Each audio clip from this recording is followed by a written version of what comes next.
charla de hoy suena muy interesante y qué bueno que sea temprano para que usted la escuche y dedique en los siguientes minutos. Es Fernando Fernández Font, es el rector de la Universidad Iberoamericana de Puebla, de la Ibero Puebla, y si me permite contextualizar, la Ibero es la universidad fundada, operada, manejada por los jesuitas, no nada más aquí en Puebla, en muchos lugares de México y en muchos lugares del mundo los jesuitas manejan, tienen universidades. El Papa Francisco es un papa que emana justamente de los jesuitas y de ahí viene siendo interesante la charla que tendremos este día, que tendremos a esta hora. Rector, me da mucho gusto darle la bienvenida a Hechos para Despertar. ¿Cómo está?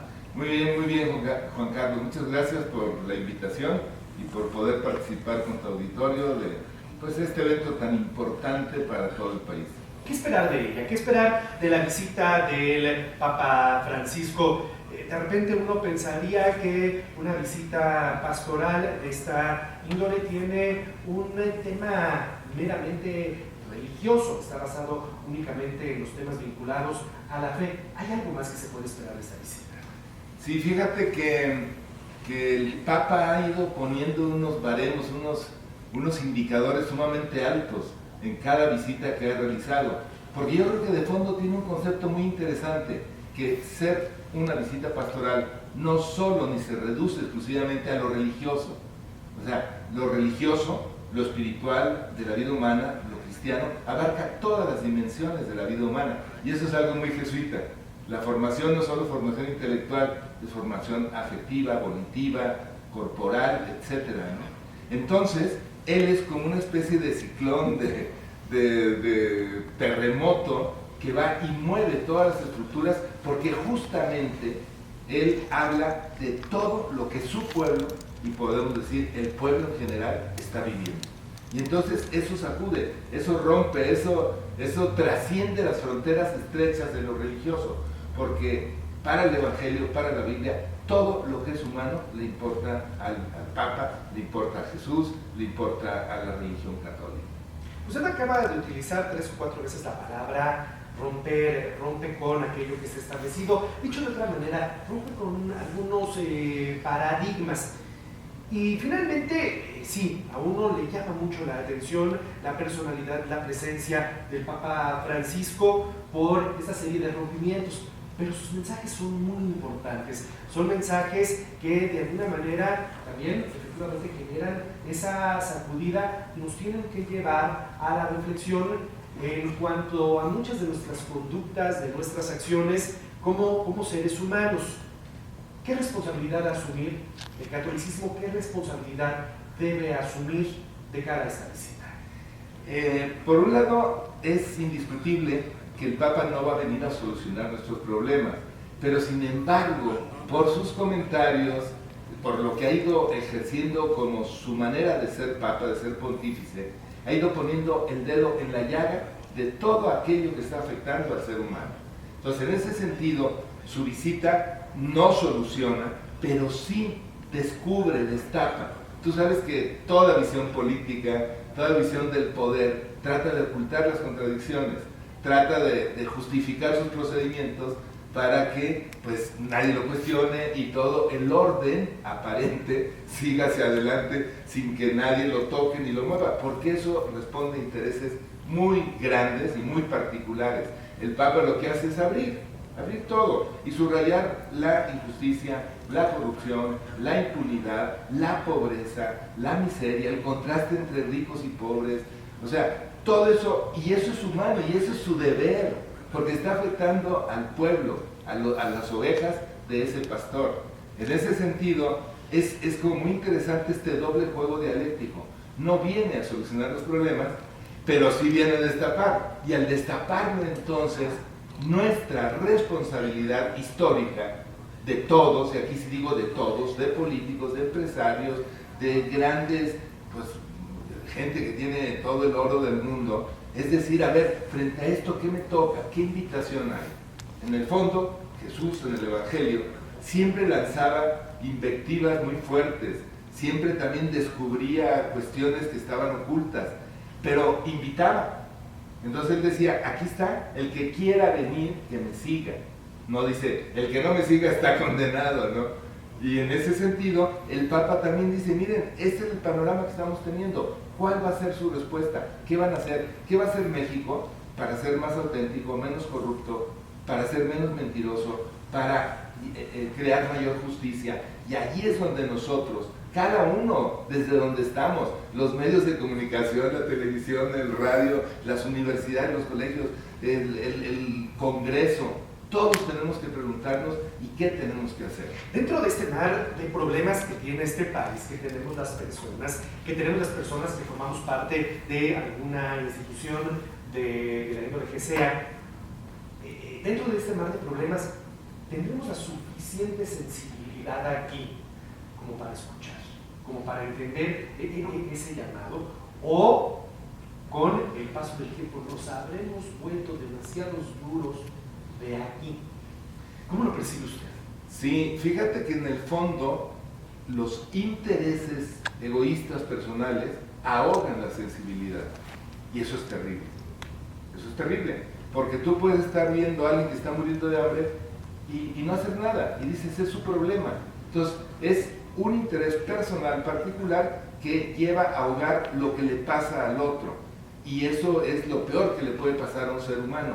Y yo sí creo que hoy por hoy hemos ido ahogando la sensibilidad hacia el otro, hacia el que menos tiene. No nos importa. Fíjate, hay una gran diferencia entre compasión y lástima. Lástima es el chico que te limpia los cristales y dices pobrecito, o el migrante que te pide un poco de dinero para sobrevivir. Y por otra parte la compasión es padecer con el otro y entonces comprometerte con el proceso del otro. Y si eso no se realiza, entonces no hay sensibilidad real hacia el otro. Y sí creo, por ejemplo, cualquier empresario dice, pues sí, yo sé que mis trabajadores con un sueldo de 4,000 pesos al mes no pueden vivir, pero ¿qué quieres que haga? Y ya, no puedo más, porque entonces quebraría la empresa. Entonces llegamos a empresarios ricos y empresas pobres. Y con eso, pues hay una falta de sensibilidad, hay lástima. Y eso justifica el no tener compasión. Pero ese es el gran problema, me parece a mí. Y no se habla de los políticos, en qué se invierte, hacia dónde van los recursos del país, con qué transparencia se manejan. O sea, todo eso es terrible, porque está implicando intereses privados y no sensibilidad ante las verdaderas necesidades del pueblo. Yo creo que, vaya, una de las responsabilidades que tenemos de cara a esta visita papal es estar muy atentos al mensaje, más allá, lo diré de esta manera, de toda la parafernalia que implica pues, una movilización de uno de los líderes más grandes de la humanidad y llevarlo a tantos lugares en tan poco tiempo. Más allá de todo ello, yo creo que en cada uno de los mensajes, usted los va a poder escuchar a través de TV Azteca, en cada uno de esos mensajes habrá que estar muy atentos a cuál es el llamado. Los papas publican, escriben, redactan algunos documentos a los que se les denomina encíclicas. Estas encíclicas son, ¿cómo las definiría usted? Es una especie como de reflexión que imprime la personalidad de quien está encabezando la iglesia. Se lo pregunto porque, bueno, una de las encíclicas del Papa Francisco, la Laudato Si, es justamente parte de lo que nos está pasando hoy como sociedad, y desde ahí comienza justamente esa reflexión, ¿no? Sí, mira, la encíclica es un documento que surge de necesidades concretas que el pontífice en su momento detecta y trata de responder con ese magisterio ordinario de la iglesia. O sea, el Papa escribe algo que tiene el valor de haber sido escrito por el Papa para decir, por aquí los invito a caminar. Ese es el peso de una encíclica. No es una carta pastoral, la misma reflexión que hizo al principio de su pontificado, que era una carta pastoral, muy importante, la alegría, el gozo del Evangelio, sí, pero no tiene el peso de esto. Es como la inspiración del Espíritu Santo que le ayuda al Santo Papa, al Santo Padre, para poder entender ciertas situaciones complicadas de nuestro mundo y responder a ellas. Por eso ahora, la gran genialidad de esta encíclica es que ha trascendido de nuevo, y eso es lo particular del Papa, el ámbito religioso exclusivo de lo pastoral. Ha ido al mundo, ha ido a los grandes problemas que están asfixiando al mundo. Y eso es lo que ha sorprendido, porque aparentemente todas las demás eran más de corte moral o de corte más pedagógico o doctrinario. Esta es muy sociopolítica, y ¿no? esta es abrirte al mundo y decir, a ver, ¿qué es lo que nos está matando como sociedad, como especie? Una especie que fue creada por Dios para lograr la felicidad del ser humano y que disfrutara de esa, está perdida. Entonces, su gran aporte no solo es hablar de la ecología, como lo hemos entendido tradicionalmente. La ecología es el problema de los ríos, los mares, los bosques, la contaminación ambiental. Es decir, es que eso es solo una parte de la destrucción de la naturaleza y de la destrucción ecológica. La otra parte es el ser humano. Y el ser humano, simplemente en México, más de 50 millones de personas viviendo en pobreza.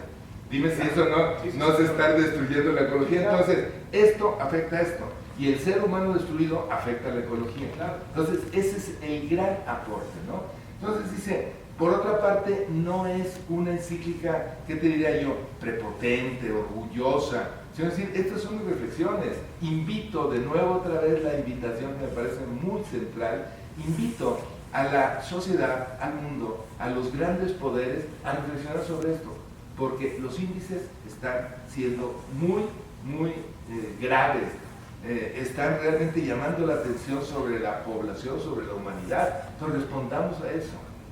Pues justamente yo creo que esa es la conclusión a esta charla. Hoy estar atentos a esa invitación, a la invitación que venga el Papa Francisco a hacer a México. En esos mensajes, en cada uno de esos mensajes, ha elegido sitios muy emblemáticos de nuestro país: la frontera sur, la frontera norte, uno de los lugares más conflictivos y más violentos en este país, una de las megalópolis que hoy pareciera inviables a nivel mundial, como lo es esta conurbación Distrito Federal, Estado de México. En fin, algo importante tiene que haber en cada uno de esos mensajes, pero algo importante que debemos estar dispuestos a escuchar con mucho detenimiento. Y a cambiar, claro, porque que no sea solo la curiosidad de ver qué dice el Papa, que no sea tampoco la expectativa, a ver si el Papa cumple con nuestras expectativas.